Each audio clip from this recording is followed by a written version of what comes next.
श्री स्वामी समर्थ.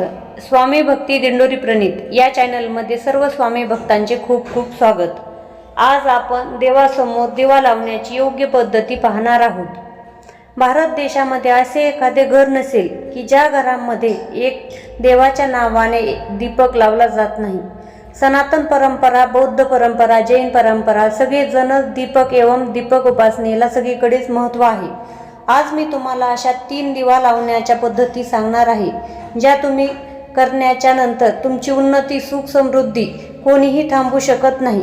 मी बऱ्याच जणांना विचारलं की आपण दिवा का लावतो, तर सगळ्यांचं म्हणणं आलं की आपण आपल्या आजी आजोबांपासून चालत आलेली परंपरा आहे म्हणून आपण करतो, पण तसे नाही. त्याबद्दल आपल्याला पूर्ण ज्ञान असायला पाहिजे. हिंदू धर्मामध्ये आपण सगळेजण देवाला दिवा लावतो, पण त्यापासून आपल्याला म्हणावे तसे फळ मिळत नाही, कारण आपल्याला दिवा लावण्याची योग्य पद्धत अजूनही माहीत नाही. आपण घरामध्ये दररोज दिवा लावतो, पण आपल्याला अजूनही देवकृपा झालेली नाही.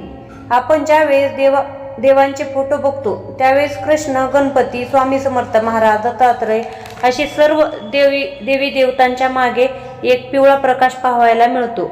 तो प्रकाश म्हणजेच आपण दररोज देवासमोर जो दिवा लावतो त्याचा प्रकाश असतो. अग्निदेव यांच्या पत्नीचे नाव स्वाहा देवी आहे. आपण यज्ञ करतो त्यावेळेला आपण गणपती स्वाहा म्हणतो.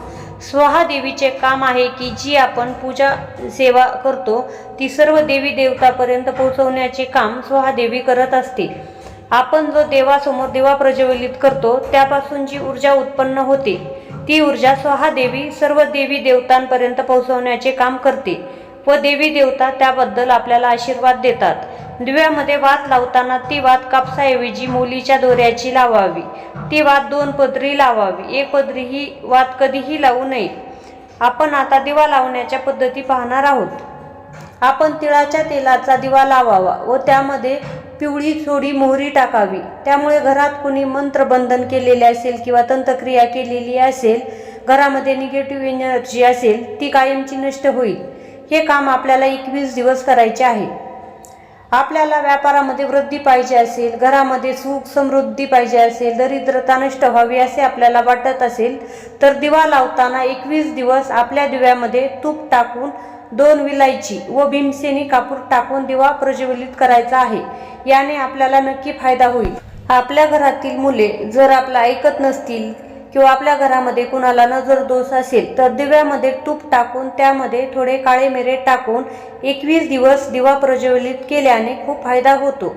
आपण जो दिवा प्रज्वलित करणार आहोत हा दिवा आपल्या कुलदेवी कुलदेवता यांच्या समोर लावायचा आहे.